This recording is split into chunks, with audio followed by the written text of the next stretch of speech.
வணக்கம். நம்ம TNPSC group and mains polity பார்த்துட்டு இருக்கோம். ஸோ நம்ம பாலிட்டியில் நம்ம last few classes centre state relations நம்ம பார்த்துட்டு இருக்கோம். ஸோ நம்ம ஆல்ரெடி லெஜிஸ்லேட்டிவ் ரிலேஷன்ஸ் முடிச்சிட்டோம், அட்மினிஸ்ட்ரேட்டிவ் ரிலேஷன்ஸ் முடிச்சிட்டோம், நம்ம ஃபினான்ஷியல் ரிலேஷன்ஸ் ஸ்டார்ட் பண்ணோம். ஓகே, ஸோ நம்ம டேக்ஸ் ரெவென்யூஸ் பார்த்துட்டோம்.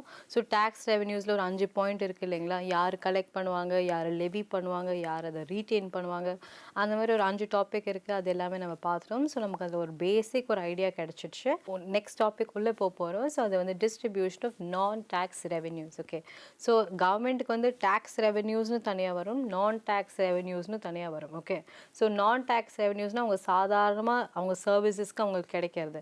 டேக்ஸ்னால் அவங்க பேரே டேக்ஸு, நமக்கு income tax, wealth tax, goods and service tax அப்படின்னு அவங்க பேரே அவங்க டேக்ஸ் இருக்கும். நான் டேக்ஸுன்றது அவங்க சாதாரணமாக அவங்க எதுனா பிஸ்னஸ் பண்ணும்போது, அவங்க எதுனா சர்வீஸ் நமக்கு கொடுக்கும்போது அதுக்கான நம்ம பேமெண்ட் பண்ணுறோம் இல்லைங்களா?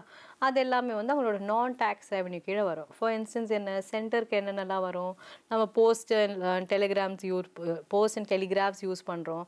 ஸோ அதில் எதுனா சார்ஜஸ் நமக்கு வரும். அதுக்கப்புறம் ரயில்வேஸ் நம்ம பண்ணுறோம், banking, broadcasting, coinage, currency, central public sector enterprises அவங்களோட சர்வீசஸ், எஸ்டேட் அண்ட் லேப்ஸ் ப்ராப்பர்ட்டிஸ்க்கு அண்ட் அதர்ஸ். ஸோ இது எல்லாமே பார்த்தீங்கன்னா வந்து சென்டரோட non tax revenue. So properties வந்து லேப்ஸ் ஆகிடுச்சு, அதெல்லாம் வந்து அவங்களுக்கு கிடைக்குதுன்னா ஸோ அது எல்லாமே வந்து பார்த்தீங்கன்னா சென்டரோட நான் டேக்ஸ் ரெவென்யூஸ். அது டேக்ஸ் கிடையாது, ஆனாலும் அவங்களுக்கு அந்த ரெவென்யூ வருது. ஓகே, இதுவே ஸ்டேட்டுக்கு என்னென்னலாம் அந்த மாதிரி நான் டேக்ஸ் ரெவென்யூ இருக்குது, இரிகேஷனில் வர்றது, ஃபாரஸ்ட், ஃபிஷரிஸ், ஸோ அதுலேருந்து அவங்களுக்கு வர வருமானம். ஓகே, ஸ்டேட்டோட பப்ளிக் செக்டர் என்டர்பிரைசஸ் அவங்களோட ப்ராஃபிட்ஸ், அவங்களோட இன்கம், அப்புறம் எஸ்டேட் அண்ட் லேப்ஸ், இது எல்லாமே பார்த்திங்கன்னா வந்து ஸ்டேட்டோட நான் டேக்ஸ் ரெவென்யூஸ். ஓகே, ஸோ இது தாண்டி வேறு என்னென்ன நமக்கு ஃபினான்ஷியல் டேர்ம்ஸ் இருக்குது, கிராண்ட் அண்ட் எய்ட் அண்ட் ஸ்டேட்டோட resources.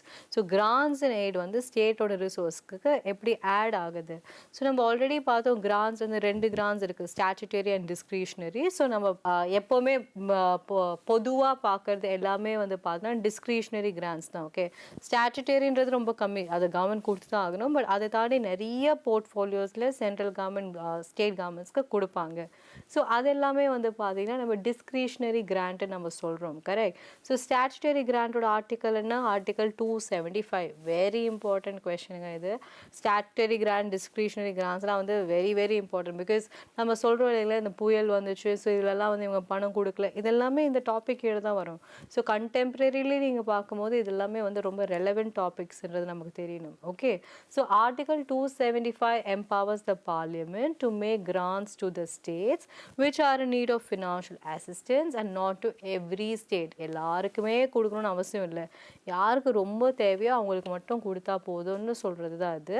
Also different sums may be fixed for different states. So these sums are charged on the consolidated fund of India every year. So இது எல்லாமே charge பண்ணுறாங்க. Okay, so which means இதுக்கெல்லாம் வந்து அவங்க கணக்கு சொல்லி தான் ஆகணும் to the entire parliament. Okay, so இவங்க வந்து யாருக்கெல்லாம் இம்பார்ட்டண்ட்டோ அவங்களுக்கு தான் கொடுப்பாங்க, எவ்வளோ கொடுக்கணுன்றதெல்லாம் வந்து ஃபிக்ஸ்லாம் கிடையாது, அவங்களுக்கு எவ்வளோ தேவையோ அதுக்கேற்ற மாதிரி அவங்க கொடுப்பாங்க. Okay, so apart from this general provision, the constitution also provides for specific grants for promoting the welfare of scheduled tribes in the state or for raising the level of administration of the scheduled areas in the state including the state of Assam. So இவங்க என்ன பண்ணுவாங்கன்னா இந்த ஸ்டேட்ஸ்க்கெல்லாம் எங்கே ரொம்ப ரொம்ப schedule ட்ரைப்ஸோட population, அவங்களோட density, அவங்களோட concentration ரொம்ப அதிகமாக இருக்கும், அங்கெல்லாம் வந்து நீங்கள் அவங்களுக்காக இன்னுமே கொஞ்சம் ஃபண்ட்ஸ் வந்து அலோகேட் பண்ணுவாங்க. ஸோ இந்த ஃபண்டு பத்தாதா, சரி ஓகே, அவங்களுக்கு இன்னும் நிறைய நீங்கள் வீடு கட்டி கொடுக்கணுமா, சரி ஓகே, அவங்களுக்கு வாட்டர்லாம் அரேஞ்ச் பண்ணணுமா, ஓகே, எலக்ட்ரிசிட்டி கொடுக்கணுமா, ஓகே. ஸோ அவங்களோட டெவலப்மெண்ட்டுக்கு என்னென்னலாம் தேவையோ அதுக்கேற்ற மாதிரியெல்லாம் கவர்மெண்ட் வந்து இவங்களுக்கு எக்ஸ்ட்ரா ஃபண்ட்ஸ் வந்து இவங்களுக்கு கொடுப்பாங்க. ஓகே, ஸோ இதுக்காக தான் இவங்க சொல்கிறாங்க. ஸோ இவங்களுக்கு ஸ்பெசிஃபிக்காக கிராண்ட்ஸ் இருக்குது ஒன்லி ஃபார் ஸ்கெடியூல் ட்ரைப்ஸ். அந்த பாப்புலேஷனில் அவங்களோட கான்சன்ட்ரேஷன் ரொம்ப அதிகமாக இருந்துச்சுன்னா அவங்களுக்கு நீங்கள் அதிகமாக கொடுக்கணுன்றது இவங்களோட condition. Okay, next the statutory grants under article 275 both general and specific are given to the states on the recommendation of whom? The Finance Commission. Very very important. இது ஃபினான்ஸ் மினிஸ்ட்ரி இல்லை, இவங்க தனியாக வச்சிருக்க ஃபினான்ஸ் கமிஷன் என்ன சொல்கிறாங்களோ அவங்க என்ன சொல்கிறாங்களோ அதுக்கேற்ற மாதிரி தான் இவங்க ஸ்டாச்சுட்டரி கிராண்ட் கொடுப்பாங்க. பார்லிமெண்ட் சொல்கிறபடி கிடையாது, ஃபினான்ஸ் கமிஷன் சொல்கிறபடி. ஓகே, ஸோ 275 இதுதான் ஸ்டாச்சுட்டரி கிராண்ட். யார் கொடுக்குறாங்க எவ்வளோ கொடுக்குறாங்க தெரியும். Okay, next discretionary grant article 282. இந்த 2 ஆர்டிக்கலுமே ரொம்ப ரொம்ப இம்பார்ட்டன்ட்டுங்க. பிகாஸ் இதெல்லாம் வந்து கண்டிப்பாக உங்களுக்கு வந்து ப்ரிலிம்ஸ் பர்ஸ்பெக்டிவ்ல இதெல்லாம் உங்களுக்கு கண்டிப்பாக கேட்பாங்க. இதெல்லாம் டைரெக்டாக கேட்குற ஆர்டிக்கல். பிகாஸ் நமக்கு வந்து டிஸ்கிரிஷனரி கிராண்ட்டுன்னு சொல்லி எந்த ஆர்டிக்கலாக நமக்கு ஞாபகம் வரும். பட் அவங்க என்ன சொல்லுவாங்க, மேட்ச் த ஃபாலோயிங்கில் ஒரு 4 ஆர்டிக்கல். இப்போல்லாம் அப்படி தானே கொடுக்குறாங்க. ஒரு ஆர்டிக்கல் வச்சு யாரும் 1 மார்க் கொடுக்கறது இல்லை. 4 ஆர்டிக்கல் உனக்கு தெரிஞ்சு நீ மேட்ச் பண்ணாதான் உனக்கு 1 மார்க். அந்த 1 மார்க்கோட வேல்யூ வந்து இப்போலாம் அதிகமாக ஆயிடுச்சு. கரெக்ட். முன்னாடியெல்லாம் 1 மார்க்குக்கு உங்களுக்கு ஒரு இன்ஃபர்மேஷன் தெரிஞ்சால் போதும். இப்போ 1 மார்க் நீங்கள் எடுக்கணும்னா உங்களுக்கு 4 இன்ஃபர்மேஷன் தேவைப்படுது. ஒன்று 4 ஸ்டேட்மெண்ட் கொடுக்குறாங்க, இல்லை 2 ஸ்டேட்மெண்ட் கொடுத்து இதுக்கு அதுதான் ரீசனான்னு கேட்குறாங்க, இல்லாட்டி 4 கொடுத்து மேட்ச் பண்ண சொல்கிறாங்க. ஸோ இப்போல்லாம் ஆர்டிகல்ஸ் எல்லாமே இப்படி தான் கேட்குறாங்க. ஸோ இப்போ வந்து 280, 81, 82, 83 4 கொடுத்து அந்த மாதிரி நீங்கள் மேட்ச் பண்ண சொன்னால் நீங்கள் என்ன பண்ணுவீங்க, மாட்டிப்பீங்க. அட்லீஸ்ட் நம்ம மேட்ச்சுக்கு ஒரு 2 ஆச்சும் கொஞ்சம் சாலிடாக தெரிஞ்சால் தான் கொஞ்சம் எலிமினேட் பண்ணி ஒரு 2 ஆப்ஷனுக்குள்ளே நம்ம ஏதாவது கொஞ்சம் பிரெயின் ஸ்டார்ம் பண்ண முடியும். கரெக்ட். ஸோ ஒன்றுமே தெரியலனா ரொம்ப கஷ்டம். ஸோ அதில் இந்த மாதிரி இம்பார்ட்டன்ட் ஆர்டிகல்ஸை நமக்கு தெரிஞ்சுக்கணும். அதுவே இந்த 100+, 200+ ஆர்டிகல்ஸ்லாம் இப்போல்லாம் ரொம்ப அதிகமாக கேட்குறாங்க. ஸோ அதனால நமக்கு இதெல்லாம் தெரியணும். Okay, Article 282 empowers both the center and the state to make any grants for any public purpose, even if it's not within their respective legislative competence. So, under this provision, the center makes grants to the state. So, இவங்க என்ன சொல்கிறாங்கன்னா, நான் வந்து இவங்களுக்கு கொடுக்கலாம், யார் centre states கொடுக்கலாம், இல்லை ஸ்டேட்டு கூட இன்னொரு ஸ்டேட்டுக்கு கொடுக்கலாம். இப்போ நம்ம புதுச்சேரிக்கெலாம் கொடுத்தோம் இல்லையா, அவங்க ஃப்ளட்டுக்கு கொடுத்தோமா. ஸோ இந்த மாதிரி இப்போது வேறு ஏதாவது ஸ்டேட்டுக்கு ஏதாவது பிரச்சனை வந்துச்சுன்னா நானே வந்து அவங்களுக்கு கூட கொடுக்கலாம். ஸோ இது வந்து நான் பொதுவாக என்ன பண்ண முடியாது, நான் அவங்களுக்கு லா போட முடியாது. கரெக்ட் தானே? அதான் இவங்க சொல்கிறாங்க. even if it's not within their respective legislative competence. நான் வந்து இவனுக்கு லா போட முடியுமா? முடியாது. இவனுக்கு லா போட முடியுமா? முடியாது. ஆனால் அவங்களுக்கு எதுனா பிரச்சனை வந்துச்சுன்னா எனக்கு கொடுக்கணும்னு தோணுச்சுன்னா நான் கொடுப்பேன். ஸோ நமக்கு தெரியும் இந்த கேரளாவில் ஃப்ளட்ஸ் வந்த போதெல்லாம் we did offer a helping hand. Correct. So மற்ற நாட்டில் எதுனா பிரச்சனை வந்துச்சு, மற்ற ஊரில் எதுனா பிரச்சனை வந்துச்சு, if we want to contribute we can contribute. So இதெல்லாம் எந்த ஆர்டிக்கலில், அண்டர் ஆர்டிக்கல் 282. ஓகேங்களா. சென்டரும் கொடுக்கலாம், ஸ்டேட்டும் கொடுக்கலாம். So these grants are known as discretionary grants. The reason being that the center is under no obligation to give these grants and the matter lies within its discretion. So டிஸ்கிரிஷனரினா ஸ்டாட்டுட்டரினா நீ கொடுத்து தான் ஆகணும். ஊரில் ஸ்கெட்யூல் ட்ரைப்ஸ் இருக்காங்கன்னா நீ அவங்களுக்காக பண்ணி தான் ஆகணும். அது மேண்டேட்ரி, அவ்வளோதான். அவங்கள நீ எப்படியா வந்து முன்னேற்றணும், அதுக்காக நீ என்ன பண்ணுற, நீ பண்ணி தான் ஆகணும். ஓகே, அது வந்து ஸ்டாச்சுட்டரி, அது கான்ஸ்டியூஷனே சொல்லிடுச்சு. டிஸ்கிரிஷனரி அப்படி இல்லையே. பக்கத்து ஊருக்கு ஃப்ளட்டு வந்துச்சுன்னா நீயும் கொடுக்கணும்னு அவசியமே இல்லை, அது அவங்க சொல்லவே இல்லை.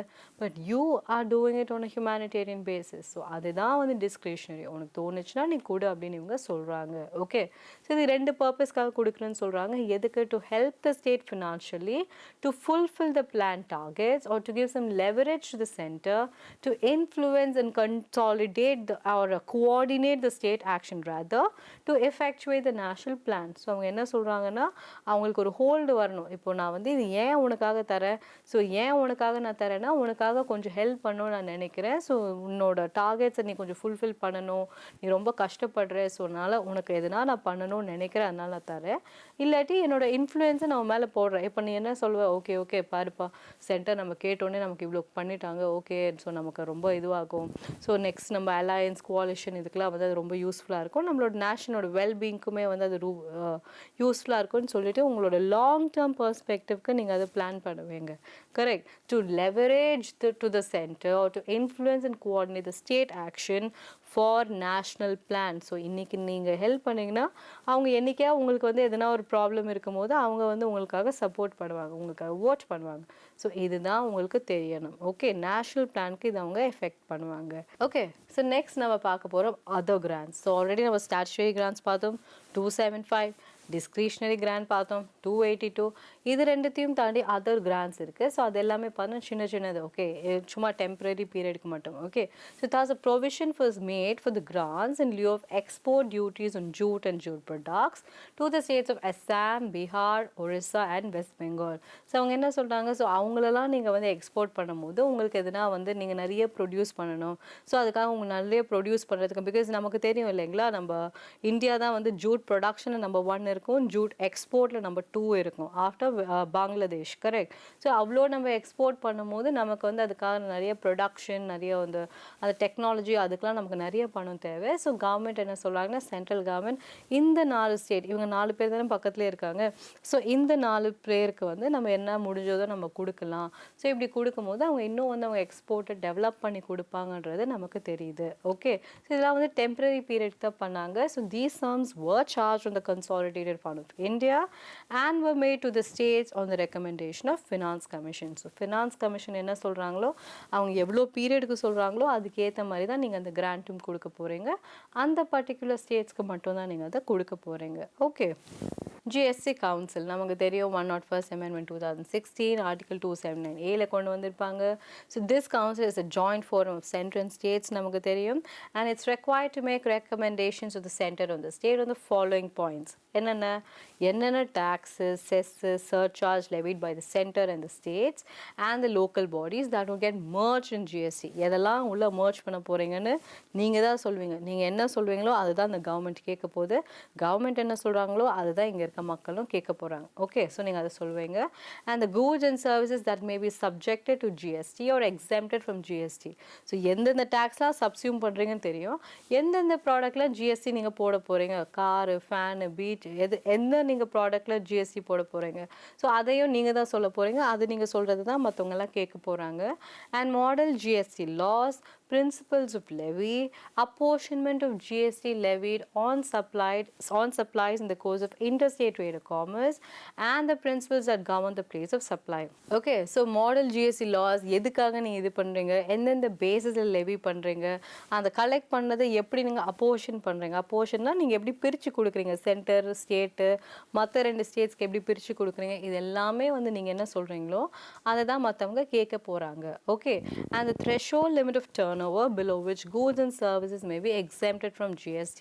நமக்கு தெரியும் இல்லைங்களா, சில பிஸ்னஸஸ்லாம் வந்து 20 lakhs அப்படின்னு சொல்கிறாங்க. ஸோ அவ்வளோக்கு நீங்கள் ப்ராஃபிட், அவ்வளோ நீங்கள் சேல்ஸ் பண்ணலைன்னா நீங்கள் வந்து ஜிஎஸ்டியே நீங்கள் உள்ளே வர வேணாம்.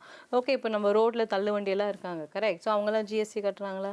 கிடையாது, பிகாஸ் அவங்களுக்கு சேல்ஸ் அவ்வளோ இல்லையே. ஸோ அந்த த்ரெஷோல்டு உள்ள வரவங்க எல்லாருமே வந்து பார்த்தீங்கன்னா ஜிஎஸ்டிலேருந்து எக்ஸம்ட் ஆகிடுவாங்க. ஸோ அந்த த்ரெஷோல்டை ஃபிக்ஸ் பண்ணுறது யார்?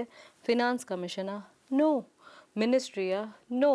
எல்லாமே ஜிஎஸ்டி கவுன்சில், அந்த ஒரே பாடிக்கு தான் அவ்வளோ அல்டிமேட் பவர்ஸ் உண்டு. அவங்க தான் அதை ஃபிக்ஸ் பண்ண போகிறாங்க. Got it? ஸோ எந்தெந்த கேசஸில் அவங்க ஃபிட் பண்ண போகிறாங்க, எந்த ஆர்டிக்கல், எந்த வருஷம் இதை கொண்டு வந்தாங்க, இது நமக்கு தெரியணும். ஓகே, ஸோ இது very very important. 29th of March 2016 தான் அந்த பில் பாஸ் பண்ணியிருப்பாங்க. அண்ட் 1st July 2016 தான் இதை வந்து கொண்டு வந்திருப்பாங்க. Okay, 29 March 2016, 1st of July 2016, 101st Amendment, Article 279A, இது எல்லாமே நமக்கு தெரியணும். ஓகே, ஸோ நெக்ஸ்ட் நம்ம போக போகிறோம் finance commission. Finance commission article 280 நமக்கு தெரியும், part 12, very very important. 5 years once constitute பண்ணுறாங்க. It's a quasi judicial body. Quasi ஜுடிஷியல்னால் இவங்களுக்கு வந்து அவ்வளோ ஜுடிஷியல் பவர்ஸ்க்கு ஏற்ற மாதிரி அதுக்கு சமமான பவர்ஸ் இவங்களுக்கும் உண்டு. இவங்க என்ன சொல்கிறாங்களோ மற்றவங்க அதை அப்ளைச் பண்ணி தான் ஆகணும். ஓகே, ஸோ இவங்களும் வந்து லாஸ் போடுவாங்க எப்படி ஃபினான்ஷியல் கவர்னன்ஸ் பண்ணணும்னு சொல்லிட்டு. Okay, so it is constituted by the president every 5th year. Okay, so every 5 years once பண்ணுவாங்க, வேணும்னா முன்னாடி கூட பண்ணலாம். And it's required to make the recommendations the president on the following matters. So என்னென்னலாம் அவங்க recommend பண்ணுவாங்க, so இந்த following விஷயம் சொல்லியிருக்காங்க. எப்படியெல்லாம் நீங்கள் டேக்ஸை பிரித்து கொடுப்பீங்க, எப்படியெல்லாம் நீங்கள் கிராண்ட்ஸ் கொடுப்பீங்க, யார் யாருக்கு எவ்வளோ கொடுப்பீங்க, இது எல்லாமே இவங்க என்ன சொல்கிறாங்களோ அதுக்கேற்ற மாதிரி தான் பிரசிடென்ட் வந்து இவங்க நமக்கு வந்து நாட்டில் சொல்லுவாங்க. ஓகே, ஸோ என்ன சொல்லுவாங்க, the distribution of net proceeds of the taxes to be shared between the center and the state, and the allocation between the states and the between the states of the respective proceeds. Okay, so என்ன சொல்லுவாங்கன்னா, இப்போ மொத்தமாக நீங்கள் tax collect பண்ணுறீங்க இல்லைங்களா, so GST நீங்கள் விட்டுருங்க, மற்ற டேக்ஸஸ்லாம் நீங்கள் கலெக்ட் பண்ணுறீங்க இல்லைங்களா, ஸோ அந்த டேக்ஸஸ்லாம் நீங்கள் எப்படி வந்து நீங்கள் பிரித்து கொடுப்பீங்க அப்படின்றது இவங்க சொல்லி கொடுப்பாங்க. ஓகே, ஸோ நம்ம என்ன பார்த்தோம், 51-49 நமக்கு தெரியும். ஓகே, ஸோ சென்டருக்கு இவ்வளோ, ஸ்டேட்க்கு இவ்வளோ, இல்லாட்டி இது வந்து 52-48 இருக்கும். ஸோ இப்போ வந்து அது 51-49 ஆயிருக்கு. சென்டருக்கு 51, இவங்களுக்கு 49ன்னு சொல்லிட்டு. ஸோ இவங்க வந்து சொல்லுவாங்க, ஒவ்வொரு டேக்ஸ் நீங்கள் கலெக்ட் பண்ணும்போது ஒவ்வொரு ரெவென்யூ நீங்கள் கலெக்ட் பண்ணும்போது இவ்வளோ ஃபுல்லாக வந்து நீங்கள் ஸ்டேட்டுக்கு கொடுத்துருங்க, இவ்வளோ ஃபுல்லாக வந்து நீங்கள் வச்சுக்கோங்க, சென்டருக்கு வச்சுக்கோங்கன்னு இவங்க வந்து பிரித்து கொடுப்பாங்க. ஸோ இப்படி வந்து பிரிக்கலைன்னா என்ன ஆகும்? ஃபுல்லாகவே சென்டர் எடுத்துக்கிட்டா ஒரு ஃபுல்லாகவே ஸ்டேட் எடுத்துக்கிட்டா மற்றவங்க என்ன பண்ணுவாங்க? அது கஷ்டம் இல்லை, அவங்களுக்குள்ள தேவையில்லாமல் ரஃபல்ஸ் வரும். யார் சொல்கிற பேச்சு கேட்பாங்க? எல்லாத்துக்குமே சுப்ரீம் கோர்ட் போக முடியுமா? ஸோ இதுக்காக தான் வந்து ஃபினான்ஸ்க்குன்னு எக்ஸ்க்ளூசிவாக ஒரு பாடி வந்து கான்ஸ்டியூஷன்லேயே சொல்லிட்டாங்க. ஓகே, நீங்கள் வருஷம் வருஷம் இதை பண்ணி தான் ஆகணும். பட் இதிலே வந்து என்ன சொன்னாங்க, இந்த சந்தானம் கமிட்டிலாம் இதை வந்து நீங்கள் இது ஏன் வருஷம் வருஷம் வைக்கிறீங்க? இது ஒரு பெர்மனன்ட் பாடியாகவே வச்சுருங்க. ஏன் ஒவ்வொரு வருஷம் ஒவ்வொரு வாட்டி நீங்கள் ஒரு டேர்ம்க்கு ஏற்ற மாதிரிலாம் மாற்றுறீங்கலாம் சொல்லியிருக்காங்க. பட் இருந்தாலுமே இது வந்து அப்படி கிடையாது. It's not a permanent body. Okay, every 5 years அதை ரீகான்ஸ்டியூட் பண்ணிட்டு தான் இருப்பாங்க. Correct. Okay, so the distribution of the net proceeds of the taxes எப்படி நீங்கள் பிரித்து கொடுக்கணுன்றதை இவங்க தான் சொல்லுவாங்க. And the principles which should govern the grants and aid to the state by the centre. So எந்த பிரின்சிபலை வச்சு இவங்க ரெண்டு பேரையும் பிரிக்கிறீங்க அதையுமே இவங்க தான் சொல்லுவாங்க. Okay, so all the consolidated fund of இந்தியாவிலேருந்து தானே நீங்கள் கிராண்ட் கொடுக்குறீங்க. நீங்கள் என்ன உங்கள் பணமாக கொடுக்குறீங்க? இல்லை. ஸோ நீங்கள் இந்த நாட்டோட மொத்த fund consolidated fund of India அதுலேருந்து தான் எடுக்கிறீங்க. ஸோ எந்த பேசிஸில் நீங்கள் இந்த ஸ்டேட்டுக்கு அவ்வளோ கொடுக்குறீங்க, நீங்கள் வந்து இந்த பர்டிகுலர் ஸ்டேட்டுக்கு வந்து நீங்கள் அவ்வளோ ரூபா கொடுக்குறீங்க, இந்த ஸ்டேட்டுக்கு நீங்கள் கொடுக்கவே மாட்டுறீங்க, எந்த பிரின்சிபல் அப்படி கொடுக்குறீங்க அப்படின்னு கேட்டால் இதுக்கெல்லாம் வந்து ஃபினான்ஸ் கமிஷன் சொல்லுவாங்க. ஓகே, இல்லை பாருங்கள், இவங்க நாட் டெவலப், அப்படி இவங்க அண்டர் டெவலப், இன்னும் வந்து இவங்களுக்கு எஜுகேஷன் இல்லை, இவ்வளோ பர்சன்டேஜ் ஆஃப் பாப்புலேஷன் இன்னும் பாவர்ட்டிலே இருக்காங்க, இவ்வளோ பேர் வந்து ஹெல்த் ஸ்டாண்டர்ட்ஸில் இவங்க இவ்வளோ கம்மியாக இருக்காங்க, அதனால நான் இவங்களுக்கு இவ்வளோ கிராண்ட் தரேன். ஸோ அப்படி இவங்க சொன்னாங்கன்னா சரி, ஓகே, நம்ம அது வந்து கேட்டு தான் ஆகணும். Okay, and the measures needed to augment the consolidated fund of the state to supplement the resources of the panchayats and municipalities in the state on the base of recommendation by the state finance commission. So இவங்க என்ன சொல்கிறாங்க, இவங்க வந்து சொல்லிடுவாங்க அந்த finance commission, சரி okay, இந்த consolidated fund of India இருக்கட்டும், ஒவ்வொரு ஸ்டேட்டுக்குமே ஒரு கன்சாலிடேட்டட் ஃபண்டு இருக்குது. கரெக்ட்.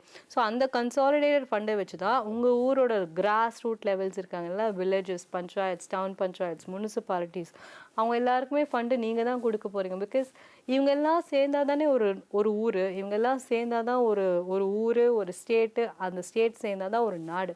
கரெக்ட். ஸோ எல்லாத்துக்குமே நம்ம வந்து மேலேருந்து ஃபண்ட்ஸ் வரணும்னு நம்ம எக்ஸ்பெக்ட் பண்ண முடியாது. பிகாஸ் இது வர ரொம்ப லேட் ஆகும். ஸோ உங்களுக்குன்னு ஒரு ஃபண்டு வச்சுக்கோங்க. கேட்டால் நீங்கள் உடனே டக்குன்னு கொடுங்க. ஸோ நீங்கள் எப்படியெல்லாம் அந்த ஃபண்டை நீங்கள் வச்சுக்க போகிறீங்க, நீங்கள் ஒன்றும் உங்கள் பணத்தை கொடுக்க போகிறது இல்லை. ஸோ நீங்கள் டேக்ஸ் கலெக்ட் பண்ணி தான் நீங்கள் கொடுக்க போகிறீங்க. ஸோ எதுலலாம் இன்னும் நல்லா டேக்ஸ் கலெக்ட் பண்ண முடியுமோ கலெக்ட் பண்ணுங்கள். அந்த கலெக்ட் பண்ண டேக்ஸ் வச்சு திருப்பி உங்கள் மக்களுக்கே நல்லது பண்ணுங்கன்னு இவங்க சொல்கிறாங்க. ஸோ அது எல்லாமே ஃபினான்ஸ் கமிஷன் தான் சொல்லும். எதுலலாம் நீங்கள் டேக்ஸ் கலெக்ட் பண்ணி உங்கள் ரிசோர்ஸஸை ஆக்மெண்ட் பண்ண முடியுமோ நீங்கள் ஆக்மெண்ட் பண்ணிக்கோங்க. அப்படி நீங்கள் உங்கள் ரிசோர்ஸ் ஆக்மெண்ட்னா சேர்த்து நீங்கள் வச்சுக்கோங்க. சேர்த்து வச்சுட்டு நீங்கள் அதெல்லாம் வந்து திருப்பி உங்களோட மக்களுக்கே கொடுங்க அப்படின்னு இவங்க சொல்கிறாங்க. Okay, and any other matter refer to it by the president in the interest of sound finance. இது எல்லாத்துலேயுமே வந்து பிரசிடென்ட்க்கு இவங்க அட்வைஸ் கொடுக்கணும். அதெல்லாம் தாண்டி இந்த மெஷர்ஸ் எல்லாமே தாண்டி இன்னுமே சில எதெல்லாம் கேட்டாங்கன்னா, இதில் எனக்கு கொஞ்சம் டவுட் இருக்குது, இதை நீங்கள் பண்ணுங்கள், ஒரு இதையுமே நீங்கள் ஷேர் பண்ணி கொடுங்கன்னு அவங்க கேட்டாங்கன்னா அதுலேயுமே ஃபினான்ஸ் கமிஷன் வந்து இவங்களுக்கு அதுக்கான ரூல்ஸ் அண்ட் ரெகுலேஷன்ஸ்லாம் பண்ணி கொடுப்பாங்க. Okay, so next point, protection of states' interest. So to protect the interest of states in the financial matters, the Constitution lays down the following: bills can be introduced in the Parliament only on the recommendation of the President. Okay, so நம்ம என்ன சொல்கிறோம், இது எல்லாத்துக்குமே வந்து இப்போ நம்ம இதுவரையும் பார்த்ததுல எல்லாத்துலேயும் நமக்கு என்ன தெரியுது, அல்டிமேட் கண்ட்ரோல் எல்லாமே பார்லிமெண்ட்க்கு இருக்குன்னு தெரியுதா, ஃபினான்ஸ் கமிஷனுக்கு இருக்குன்னு தெரியுதா. ஃபினான்ஸ் கமிஷன் யார் கான்ஸ்டியூட் பண்ணுறாங்க? President. President meaning the Prime Minister and his Council of Ministers. So எல்லாத்துக்குமே வந்து the ultimate control அவங்கக்கிட்ட தான் இருக்குன்னு தெரியும். ஸோ இப்படி இருக்கும் போது அவங்க யாருக்கு கொடுக்கணும்னு நினச்சாலும் அவங்க கொடுக்கலாம், உனக்கு கொடுக்க மாட்டேன்னு அவங்க நினச்சா அவங்க கொடுக்க மாட்டாங்க. ஸோ அப்படி இருக்கும் போது ஸ்டேட்டோட இன்ட்ரெஸ்ட்டை யாரு தான் ப்ரொடெக்ட் பண்ணுறது? ஓகே, நமக்கு அது தெரியணும்ல. ஸோ அதுக்கு தான் இவங்க நிறைய ரூல்ஸ் கொடுத்துருக்காங்க. ஸோ என்ன சொல்கிறாங்கன்னா, சிலதெல்லாம் நீங்கள் பிரசிடெண்ட்டோட கன்சென்ட்டோட தான் நீங்கள் வந்து உள்ளே கொண்டு வர முடியும் அப்படின்னு சொல்கிறாங்க. என்னெல்லாம்? a bill which imposes or varies any tax or duty in which the states are interested. Okay, so நீங்கள் எதனா ஒரு டேக்ஸ் நீங்கள் இது பண்ண போகிறீங்க, அந்த டேக்ஸ் வந்து இப்போ ஸ்டேட்டோட டேக்ஸ்லேருந்து நீங்கள் எடுக்க போகிறீங்க, ஒரு ஸ்டேட்டோட டேக்ஸ்லேருந்து நீங்கள் அவங்க ஷேரை கம்மி பண்ண போகிறீங்க, அப்படிலாம் நீங்கள் பண்ணும்போது பார்லிமெண்ட் நீங்கள் ஜஸ்ட் லைக் தட் ஒரு இது பண்ணி நீங்கள் ஃபிக்ஸ் பண்ணிட முடியாது. ஒரு ஃபினான்ஸ் கமிஷன் ஜஸ்ட் லைக் தான் நீங்கள் பண்ண முடியாது. பிரசிடென்ட்டோட கன்சென்ட்டோட தான் நீங்கள் அதை பண்ணணும் அப்படின்னு சொல்கிறாங்க. And a bill which varies the meaning of the expression agricultural income as defined for the purposes of the enactments relating to Indian income tax. So already நமக்கு தெரியும் agricultural income taxல வராது. யாருக்கு வரும்? ஸ்டேட்டுக்கு தான் வரும். ஸோ அந்த இன்கம் எல்லாம் இவங்களுக்கு தான் வரும். ஸோ நீங்கள் எதுனா அதில் மாற்றி இல்லை அக்ரிகல்ச்சர்னா இதெல்லாம் அக்ரிகல்ச்சரில் இதெல்லாம் மற்றதில் வரும், இதெல்லாம் வந்து ஃபுட் ப்ராசஸிங்கில் வந்துடும், நீங்கள் அப்படி எங்களுக்கு கொடுங்க அப்படின்னு சொல்லிட்டு இவங்க அதில் வந்து ஷேர் கேட்டாங்கன்னா அதெல்லாம் திருப்பி இவாலுவேட் பண்ணி அதை வேலிடேட் பண்ணுறது வந்து பிரசிடென்ட் கையில் தான் இருக்குது. ஓகே, ஸோ பிரசிடென்ட் தான் பண்ணுவாங்க. நீங்கள் நினச்ச மாதிரிலாம் அதை வந்து மாற்றக்கூடாது அப்படின்னு சொல்கிறாங்க.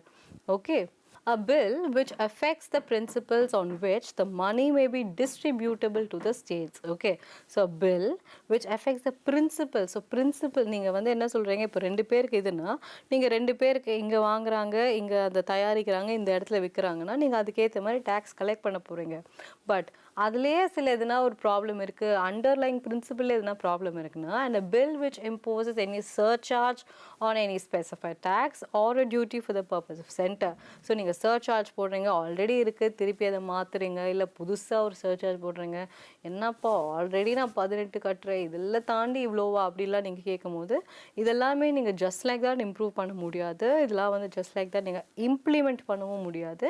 இது எல்லாமே வந்து உங்களுக்கு central government which means the பிரசிடென்ட்டோட கண்ட்ரோல் உங்களுக்கு வேணும், பிரசிடென்ட்டோட கன்சென்ட் உங்களுக்கு வேணும் அப்படின்னு சொல்கிறாங்க. ஸோ நீங்கள் வந்து இன்டர் ஸ்டேட்லேயும் சரி இல்லாட்டி சர்சார்ஜும் சரி இது ரெண்டுத்துலேயுமே வந்து பிரசிடென்ட்டோட கன்சென்ட் வேணும்னு இவங்க சொல்கிறாங்க.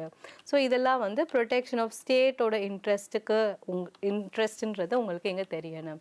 Okay, borrowing by the center and the states.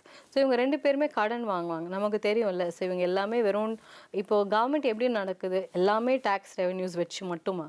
இல்லையே, வெறும் டேக்ஸ் ரெவென்யூ வச்சு இவ்வளோ பெரிய நாட்டை வி கான்ட் ரன் இல்லை, இவ்வளோ பெரிய இன்ஃப்ராஸ்ட்ரக்சர் ப்ராஜெக்ட்ஸ் அதெல்லாம் பண்ண முடியாது. இவ்வளோ டிஃபென்ஸ்க்காக இவ்வளோ வார்ஷிப்ஸு, இவ்வளோ வார் பிளேன்ஸு, மற்ற நாடுங்களுக்கு வந்து ஹியூமனிடேரியன் எய்ட்ஸ், இதெல்லாம் நம்மளால் வெறும் டேக்ஸ் வச்சுட்டு we cannot handle it. Correct. So நமக்கு நிறைய சோர்ஸஸில் ஃபண்டு வரும். கரெக்ட். ஸோ அது எப்படி வரும்? யாரை சும்மா கொடுப்பாங்களா? சான்ஸே இல்லை. யார் சும்மா கொடுப்பாங்க? எல்லாமே கடனில் தான் கொடுப்பாங்க. ஓகே, ஸோ அந்த போரோயிங் நம்ம என்ன பண்ணுவோம், ஒன்று நம்ம ஆர்பிஐ கிட்டேருந்தே போரோ பண்ணுவோம், இல்லை நம்ம எதனா ட்ரெஷரி பில்ஸ் அப்படின்னு சொல்லிட்டு மக்கள்கிட்ட செக்யூரிட்டி ஷேர்ஸ் டிபென்ச்சர்ஸ் மூலிமா ஃப்ளோட் பண்ணுவோம். அப்படி இல்லைன்னா என்ன பண்ணுவோம், நமக்குன்னே இருக்காங்க வெளிநாட்டு ஏதாவது ஆர்கனைசேஷன்ஸ், எங்களுக்கு கொஞ்சம் கடன் கொடுங்க, நாங்கள் இதை டெவலப் பண்ணோம் அப்படின்னு சொல்லிட்டு நம்ம கடன் கேட்போம். அவங்க ஜஸ்ட் லைக் தட் கொடுப்பாங்களா? சான்ஸே இல்லை. அவங்க நிறைய ப்ராசஸஸ் வச்சு தான் அவங்க அதை கொடுக்க போகிறாங்க. ஸோ இவ்வளோ மூலியமாக நம்ம போரோ பண்ணும்போது நமக்கு இவ்வளோமே வந்து நம்ம லோன் ஸ்ட்ரக்சர், நம்ம டெட்டை தான் வந்து நமக்கு இன்க்ரீஸ் பண்ண போகுது. நம்ம ஆல்ரெடி பட்ஜெட் டிஸ்கஷன்லாம் நம்ம பண்ணியிருக்கோம். கரெக்ட். சென்ட்ரல் கவர்மெண்டோட பட்ஜெட், ஸ்டேட் கவர்மெண்டோட பட்ஜெட்லாம் நம்ம டிஸ்கஸ் பண்ணியிருப்போம். ஸோ நம்ம அதிலே சொல்லியிருப்போம் நம்ம போரோயிங் வந்து எவ்வளோ இருக்குது, அது எவ்வளோ பர்சன்டேஜ் ஆஃப் ஜிடிபியில் இருக்குது, இதெல்லாம் நம்ம பார்த்தோம். ஸோ அப்படி இருக்கும்போது இதெல்லாம் நமக்கு ரொம்ப ரொம்ப இம்பார்ட்டண்ட்டாக தெரியணும். Okay, so the central government can borrow either within India or outside upon the security of the consolidated fund of India, or can give guarantee, but both within the limits fixed by the parliament. So far no such law has been enacted by the parliament. So இதுக்காக வந்து தனியாக எதுவும் லா பண்ணதில்லை. But நம்ம வந்து வெளியே இருக்க இந்த நம்மளோட ஸ்டேட்டஸ் வச்சு அவங்க கொடுப்பாங்க. இது பாருங்கள், எங்கிட்ட இவ்வளோ ரிசர்வ்ஸ் இருக்குது, கோல்டு ரிசர்வ்ஸ் இருக்குது, இவ்வளோ ரிசர்வ்ஸ் இருக்குது, எங்களுக்கு கொஞ்சம் லோன் கொடுங்க அப்படின்னு சொல்லிட்டு இவங்க கொடுப்பாங்க. ஓகே, ஸோ இதே மாதிரி தான் ஸ்டேட் கவர்மெண்ட்டும் can borrow within India and not abroad. ஓகேங்களா? ஸோ இந்தியன் கவர்மெண்ட் எங்கேருந்து வேணால் போரோ பண்ணலாம், உள்ளேருந்து பண்ணலாம், வெளியேருந்து பண்ணலாம். இந்தியன் கவர்மெண்ட் ஸ்டேட் கிட்டேருந்து போரோ பண்ணலாம், இந்தியன் கவர்மெண்ட் வந்து ஆர்பிஐ கிட்டேருந்து போரோ பண்ணலாம், ஒரு வெளிநாட்டு கவர்மெண்ட் கிட்டேருந்து போரோ பண்ணலாம். பட் நம்ம வந்து பார்த்திங்கன்னா ஜஸ்ட் லைக் தட் வெளிநாட்டு கவர்மெண்ட் கிட்டலாம் போரோ பண்ண முடியாது. ஒன்லி வயா த சென்ட்ரல் கவர்மெண்ட், அந்த ரவுட்டு தான் நம்ம எடுக்க முடியும். டைரக்ட் ரவுட் நம்ம எடுக்க கூடாது, முடியாது. Okay, so state government can borrow within India but not abroad upon the security of the consolidated fund of the state, or can give guarantees but both within the limits fixed by the state legislature. அவங்க என்ன சொல்கிறாங்களோ அதுக்கேற்ற மாதிரி தான். மொத்த consolidated ஃபண்டை அடமானம் வச்சு இவ்வளோ லோன் எடுத்து அதெல்லாம் நம்ம சாப்பிட்டு அதெல்லாம் வேலைக்கே ஆகாது. அந்த ஸ்டேட் லெஜிஸ்லேச்சர்னு என்ன, ஆப்போசிட் பார்ட்டியுமே அதில் இருக்கும், அதுதான் அங்கே மேட்டர். ஓகே, ஸோ அந்த ஆப்போசிட் பார்ட்டியுமே இருந்து அவங்களோட கன்சென்ட்டோட தான், அவங்களோட ஓட்டிங்கோட வச்சு தான் வந்து நம்மளால் வந்து லோனோ எதுவுமே வாங்க முடியுன்றது நமக்கு தெரியணும். Okay, so the central government can give loans to any state or give guarantees in respect of loans raised by any state. So அவங்க என்ன சொல்லுவாங்க, அவங்க லோனும் கொடுக்கலாம், இல்லை கேரண்டின்னு என்ன நான் சொன்னேன் இல்லைங்களா, இப்போ வந்து அவங்க வேறு யார்கிட்டயா லோன் கேட்குறதா இருந்தாங்க, இப்போ வேர்ல்டு பேங்க் கிட்ட கேட்குறாங்க, ஏஷியன் டெவலப்மெண்ட் பேங்க் கிட்ட கேட்குறாங்க, இல்லை வந்து வேறு எதுனா ஆர்கனைசேஷன்ஸ் கிட்ட இருந்து அவங்க கேட்குறாங்க அப்படின்னா இவங்க வந்து கேரண்டி கொடுப்பாங்க. ஓகே பாருங்கள், தமிழ்நாடு ஒரு நல்ல ஸ்டேட்டு, அவங்ககிட்ட இவ்வளோ கன்சாலிடேட்டட் ஃபண்டில் இவ்வளோ இருக்குது, பட் அதை தாண்டியுமே வந்து இவங்களால நல்லா பண்ண முடியும், இவங்க கண்டிப்பாக அந்த லோனை வந்து திருப்பி கொடுப்பாங்க. அப்படி அவங்க கொடுக்கலன்னா நான் தரேன், அது பேர் தான் கேரண்டி. சும்மா வாயில் சொல்கிறது கேரண்டி இல்லை. They take the onus in case of the failure to pay. நான் வந்து அதை பண்ணுறேன் அப்படின்னு சொல்கிறது தான் கேரண்டி. ஸோ அவங்க வந்து லோனும் கொடுக்கலாம், அவங்க கையில் பணம் இல்லைன்னா நீங்கள் லோன் வேற எங்கன்னா வாங்கிக்கலாம், நான் உங்களுக்கு கேரண்டி தரேன் அப்படின்றத இவங்க சொல்லுவாங்க. ஓகே, ஸோ கேரண்டி எல்லார்ட்டையுமே நம்ம கொடுக்க முடியாதுல்ல, நம்ம யாருக்கா கொடுப்போமா, நம்ம சொல்லுவோம்ல இவனெல்லாம் நம்பி நான் லோன் கொடுக்க மாட்டேன், நீயும் கொடுக்காது, அப்படி தான் சொல்லுவோம். பட் அப்படியும் ஒருத்தவங்களை நம்புகிறாங்கன்னா விச் மீன்ஸ் அவங்களுக்கு அவ்வளோ கெப்பாசிட்டி இருக்குது, அந்த லோன் அவங்க கண்டிப்பாக ரீபே பண்ணுவாங்கன்னு தெரியும், அவங்களால அவ்வளோ ரெவென்யூ ஜெனரேட் பண்ண முடியுன்றது அவங்களுக்கு தெரியும். All right, so next, any sums required for the purpose of making such loans are to be charged on the consolidated fund of India. So the loans வாங்குறதுக்கு நம்ம நிறைய ஸ்பெண்ட் பண்ணணும்ல, அது எல்லாமே பார்த்தீங்கன்னா the consolidated fund of Indiaலேருந்து தான் நீங்கள் charge பண்ணுவீங்க. And the state cannot raise any loan without the consent of the center if there is still outstanding any part of the loan made to the state by the center or in respect of which a guarantee has been given by the center. Already ஒன்று முடியலன்னா நீங்கள் திருப்பி ஃப்ரெஷ்ஷாக திருப்பி ஒன்று பண்ண முடியாது அப்படின்னு சொல்கிறாங்க. ஸோ எனி அவுட்ஸ்டாண்டிங் இருக்கும் போது உங்களால் திருப்பி ஃப்ரெஷ் லோன்ஸ் எடுக்கக்கூடாது அப்படின்றத இவங்க சொல்கிறாங்க.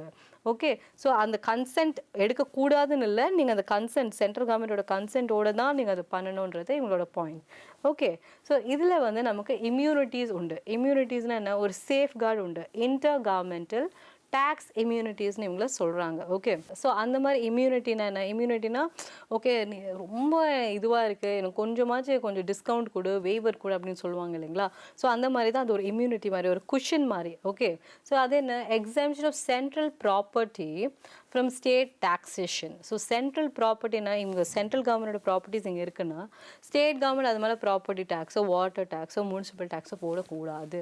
ஓகே, நம்ம ஆல்ரெடி பார்த்தோம் எலக்ட்ரிசிட்டி டேக்ஸ்லாம் போடக்கூடாது. ஸோ அந்த மாதிரி இவங்களுக்கு வந்து டேக்ஸ் இம்யூனிட்டிஸ் கொடுக்குறாங்க. ஸோ நான் ஆல்ரெடி நிறைய கட்டுறேன், நீ ப்ளீஸ் என்கிட்ட வாங்காத, நான் உனக்காக தானே வேலை செய்கிறேன் அப்படின்னு சொல்லிட்டு இவங்க சொல்கிறது உண்டு. Okay, so the properties of centre is exempted from all the taxes imposed by any state or any authority within a state like municipality, district board, panchayats and so on. But the parliament is empowered to remove this ban.